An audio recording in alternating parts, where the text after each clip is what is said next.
The thing that happened between us after midnight, every Thursday night looked the same for a long time. Same coffee shop. Same corner table near the window that never fully closed. Same cup of coffee that sat too long and cooled before half of it was gone. It wasn't even a good place, honestly. Just a narrow shop on a quiet street in Lahore, wedged between a pharmacy and a store that sold phone chargers nobody trusted. The sign outside flickered like it had something to prove. But Thursday nights were slow there. And slow was easy. I usually came around 10. Ordered the same thing. Black coffee. No sugar. The guy behind the counter didn't even ask anymore. Usual, he'd say. And I'd nod like that was somehow a personality. Most nights I just sat there with my phone on the table. Screen lighting up every few minutes with nothing important. Group chats muted. A few half-written messages sitting in drafts that never made it anywhere. One of them had been there for 3 weeks. I kept opening it, reading it, locking the phone again. Across the room, there was always the quiet hum of the refrigerator and the sound of the ceiling fan clicking every few turns. The place smelled like coffee grounds and something sweet the owner baked in the morning. Nothing special, but she started coming in around the same time. First time I noticed her, it was because she laughed.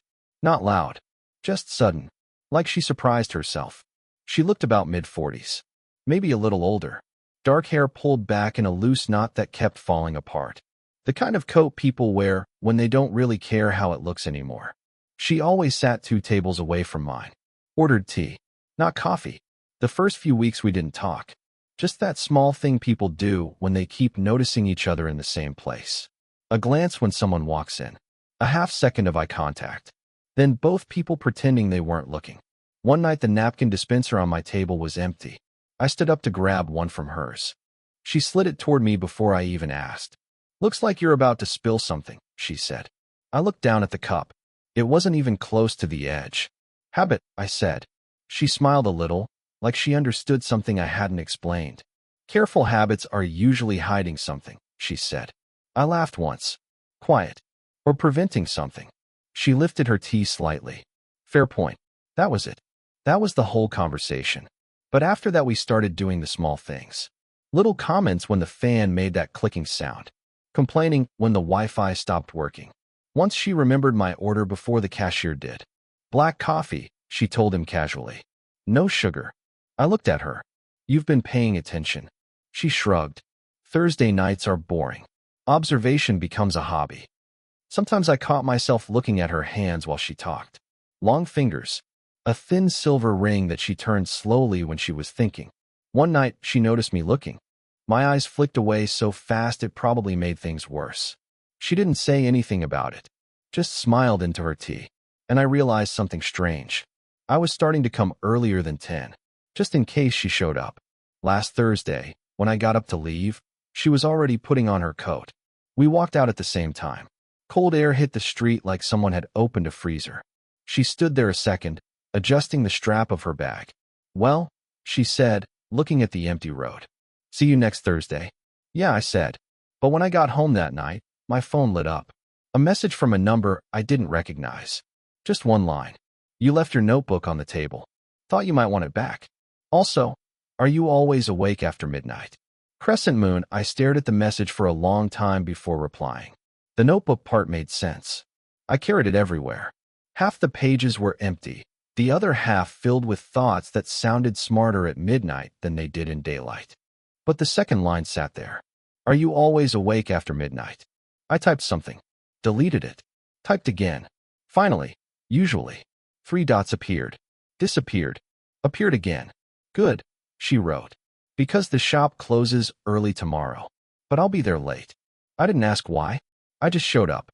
The place looked different on Friday nights. Fewer people. The lights dimmer. The fan still clicking every few turns like it was keeping time for something slow. She was already there. Same table. Same tea. When I walked in, she lifted the notebook from the table and held it up like proof of something. "Thought you might panic without this." "I noticed it was missing," I said. She slid it toward me. Our fingers brushed for half a second when I took it. Nothing dramatic. Just warm. Still, I sat down slower than usual. "Thanks for keeping it," I said. She shrugged. Didn't read it. I raised an eyebrow. "You thought about it, though." Of course, she said calmly. Curiosity is human. That made me laugh. For a while we just sat there, the same way we always did. Coffee cooling in front of me. Steam curling up from her tea. She watched the street through the window.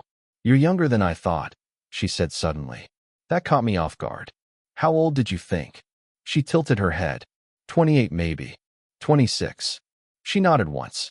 I'm 46. She said it like it was just another fact about the weather. But something in the way she held the cup tighter told me it wasn't. I leaned back in my chair. That bother you? She gave a small laugh. Not as much as it probably should. For a few seconds neither of us spoke. The fan clicked again overhead. Then she said quietly, my daughter used to come to this shop after school. She loved their terrible brownies. Used to. She's in another city now. University. The way she said it was careful. Like the sentence had edges. I found myself folding the paper napkin in front of me over and over. Triangle. Then smaller. Empty house. I asked. Very, she said. She looked at me then. Really looked. Why are you here every Thursday? The honest answer came before I could stop it. Habit, I said. And it's quiet. Her eyes softened slightly. Quiet can be dangerous, she said. Why? Because that's when people notice things. The silence after that wasn't uncomfortable. Just heavy with thoughts neither of us were saying out loud. I caught myself imagining something ridiculous for a second. Us talking like this every week for months. Years even. Like this was some strange routine two lonely people accidentally built together. I shook the thought away. When she stood to leave, I did too. Outside, the night air felt colder than the night before. She adjusted the sleeve of my jacket without asking, brushing a bit of dust off the shoulder. A small, ordinary gesture. But she left her hand there for a second longer than necessary. Then she smiled. Good night, she said softly. I watched her walk toward the corner before turning the other way. And for some reason, that moment stayed with me. Maybe because it felt like someone finally saw me. The next Thursday didn't feel normal. It should have. Same street. Same flickering sign. Same fan clicking inside like it always did. But something about walking in felt different, like the room had already decided something before I arrived. She was there. Not at her usual table. Closer this time. Near the counter. I noticed it immediately. The shift was small, but it meant the distance between us was suddenly nothing. Thought you'd changed your routine, she said when I sat down. I almost did. She lifted an eyebrow. But you didn't. No. The guy at the counter brought my coffee without asking. She gave him a quick smile. You're predictable, she said. Only on Thursdays. She stirred her tea slowly. The spoon tapped the cup in soft circles. For a while we talked about small things. The weather turning colder. A bus route that had suddenly changed. The kind of conversations that look meaningless from the outside. But the pauses between them were longer now. Heavier. At one point she reached across the table and straightened the notebook sitting near my elbow. You write in this every night? She asked. Sometimes. What about? I shrugged. Whatever doesn't fit anywhere else. She nodded like she understood that answer too well. Then she said something that shifted the air slightly. My daughter would like you. I blinked. Why? You listen before speaking, she said. She says that's rare. There was something strange about hearing her mention a daughter while sitting there like this. It reminded me how thin the line was. I rubbed the back of my neck. She might think I'm boring. Boring people don't sit in cafes at midnight with half-written notebooks. Before I could respond, the door opened. A man stepped inside. Loud voice. Confident walk. The kind of person who filled space without asking. His eyes moved across the room, then landed on her. Hey, he said. Her shoulders stiffened almost invisibly. Salman, she replied. Friend. Ex. I couldn't tell which. He glanced at me. Didn't know you had company. The way he said it wasn't rude exactly. Just curious in a way that made things feel suddenly visible. Just talking, she said. He nodded slowly, like he was storing the information somewhere. Well, he said, backing toward the door. See you around. The bell chimed again when he left. For a moment, neither of us spoke. She looked down at the tea, then at the window, then back at me. That was, she started. Someone who knows you, I finished. Yes. The silence stretched again. Something cautious settled over the table now. She leaned back slightly, creating space that hadn't existed a few minutes ago. "You're 26, she said quietly, almost like she was reminding herself. "And you're 46. That matters. Does it?" Her eyes met mine. Yes. But she didn't stand up, didn't move away. Instead, she reached across the table again, brushing a small drop of coffee from my hand with her thumb. The touch was quick, but neither of us pulled away immediately. The cafe was almost empty now, the fan still clicking above us. Her face was closer than it had ever been before, close enough that I could see the tiny line near her eye when she smiled. For a second, it felt like something might happen, like the space between us had forgotten its purpose. She inhaled softly and leaned back just a little, not enough to leave, just enough to stop the moment before it became something else. The rain started just after 11. Not heavy, just the slow, steady kind that makes people hesitate before stepping outside. Inside the cafe, the windows fogged slightly from the warmth. The streetlights blurred into soft yellow streaks across the glass. She noticed it first. "Well," she said quietly, looking out. "That's inconvenient. You waiting for it to stop?" I asked. She shook her head. "I walked here." "Same." For a minute, we just stood there near the door, both pretending to check our phones, neither of us moving. Then she sighed, pulling her coat tighter around her shoulders. "It's not far," she said. "Where?" "My building." The words hung in the air for half a second. Then she added quickly, "Just down the street. There's a covered bench near the entrance. We can wait there." "We?" I nodded like it was the most normal thing in the world. "Okay." The rain sounded louder outside. We walked close to the buildings where the overhangs caught most of it. The street was almost empty now, just the distant hum of a late bus passing somewhere. Her building was older than I expected, brick walls darkened by years of weather. The bench she mentioned sat under a small metal awning near the entrance. We sat. The rain tapped softly above us. For a while, neither of us spoke. She was looking at the street again, but I could see her fingers turning that thin silver ring slowly. Back and forth. Back and forth. "You should probably stop coming," she said suddenly. The words were quiet. "Careful." I frowned slightly. "To the cafe." She nodded. "It's becoming noticeable. Because of Salman. Because of everything." The rain kept falling. A car passed slowly through a puddle down the road. I leaned forward, elbows on my knees. "Do you want me to stop?" I asked. She didn't answer right away. Instead, she laughed once. Not amused, just tired. "You're 26, she said again, softer this time. "And you keep saying that. Because it matters." I looked over at her. "Then why did you ask if I'm awake after midnight?" Her fingers stopped turning the ring. For a moment, she didn't look at me. "I shouldn't have," she said. "But you did." The quiet between us shifted. Something honest had slipped out, and now it was sitting there waiting. She finally turned toward me. Her voice dropped a little. "You're easy to talk to," she said. "That's dangerous at my age." "At your age?" I repeated. "Yes." She smiled faintly. "You don't realize it yet, but people stop seeing you after a while. Especially women." I didn't know what to say to that, so I said the first thing that felt true. "I see you." The moment the words left my mouth, the air changed. Her eyes flicked to mine quickly. Too quickly. The rain got louder on the metal above us. "You shouldn't say things like that," she whispered. "Why?" "Because you might mean them." "I do." She looked down at her hands again. Then something shifted in her expression. A crack in the careful calm she'd been holding all night.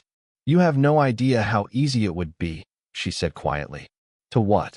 "To forget the difference between us." The words were almost a confession. She leaned slightly closer as she said it, close enough that I could feel the warmth of her breath in the cool air. Then she stopped, just there, her eyes searching my face for something, like she was waiting for an answer she wasn't sure she wanted. And the question sitting between us suddenly felt very real. What happens if neither of us moves away? The rain eventually stopped. Not suddenly, just faded into that quiet, dripping sound streets make after midnight. We didn't move right away. The question between us stayed there a little longer than it should have.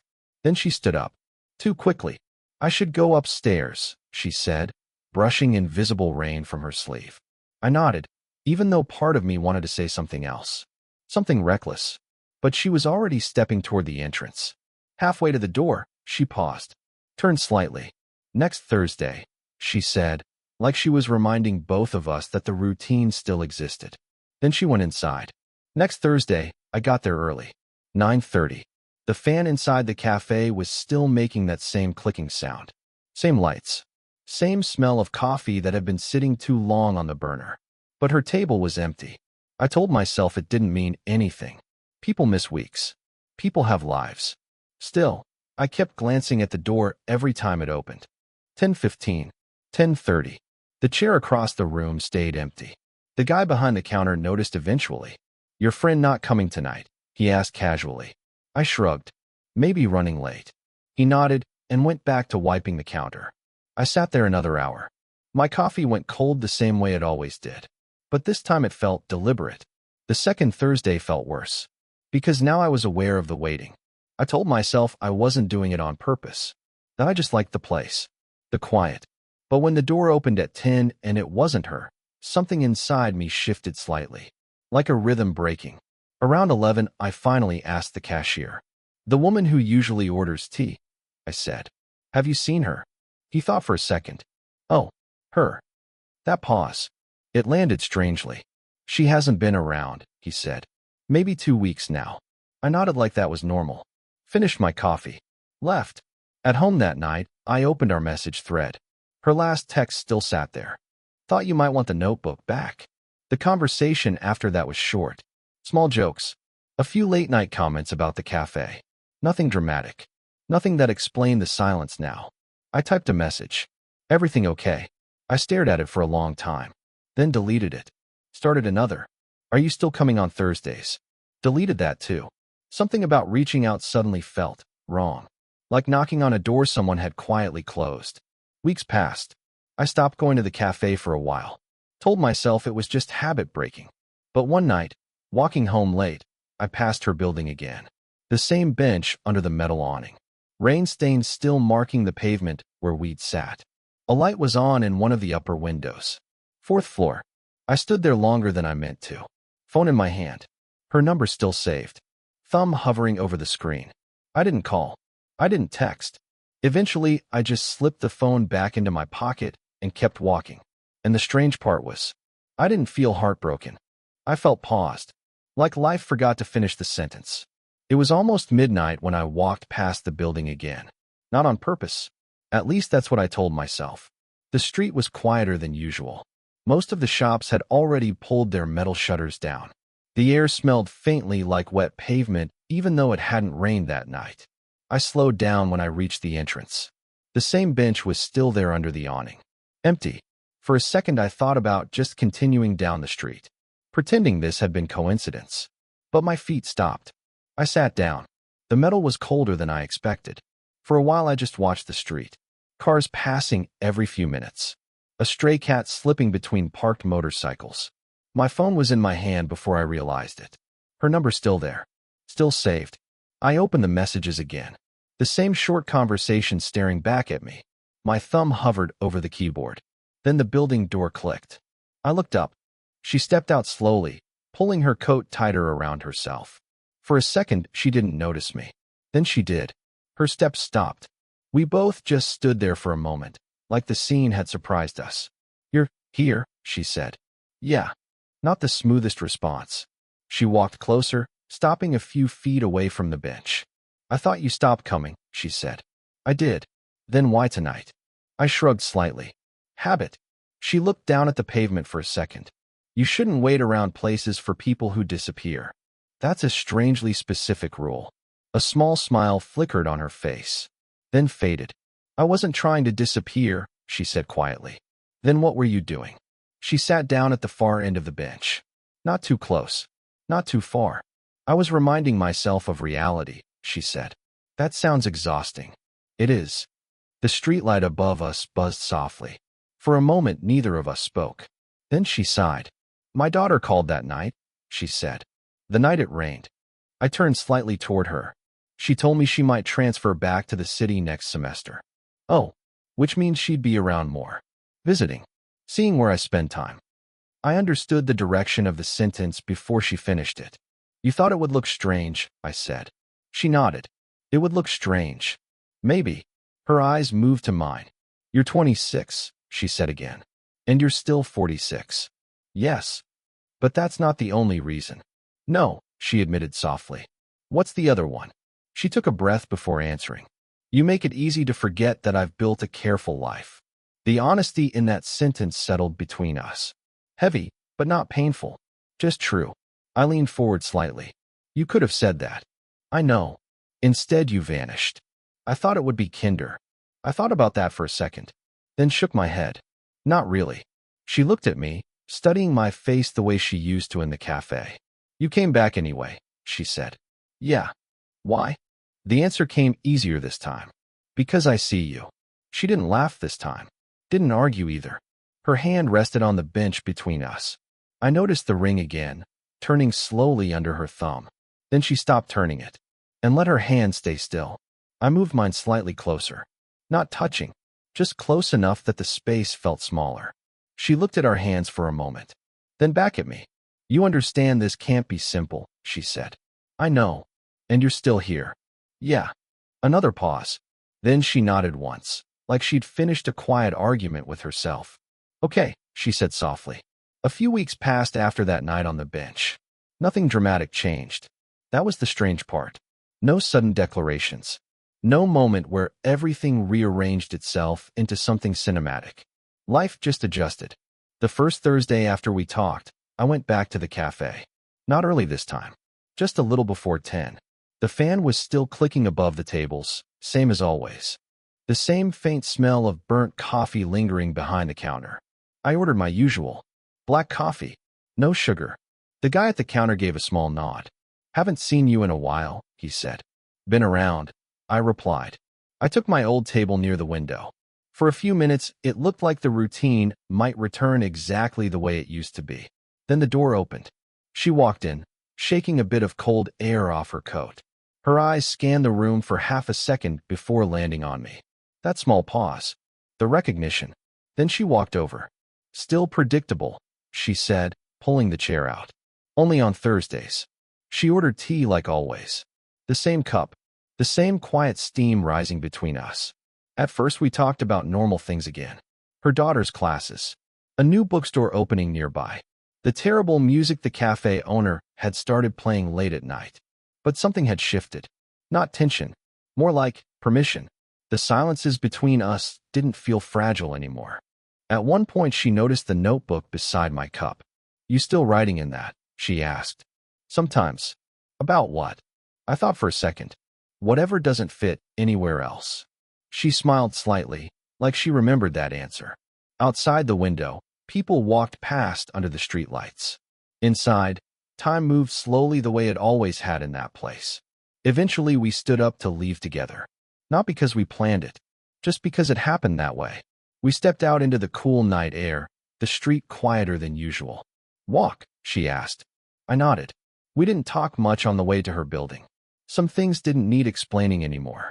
When we reached the entrance, the same bench sat under the metal awning. Rain stains still marking the pavement from weeks earlier. She stopped there. So, she said, looking at it. Full circle. Looks like it. We sat down for a moment. Not because we had to wait for rain this time. Just because we remembered. Her hand rested on the bench again, the silver ring catching a bit of the streetlight. This time I didn't hesitate. I let my fingers settle over hers. She didn't pull away. Strange place to start something, she said quietly. Could have been worse. She laughed softly, then leaned her shoulder against mine, just slightly. Not dramatic, just comfortable. For the first time, the bench didn't feel like a pause in the story. It felt like part of the routine. Like black coffee and tea. Like Thursdays. And later, walking home alone, I realized something simple. Some people arrive loudly in your life. Others just sit across from you long enough that silence starts to feel like home. And somehow, that's how you know they stayed. Did this story stay with you? What kind of quiet, real love stories do you want to hear next?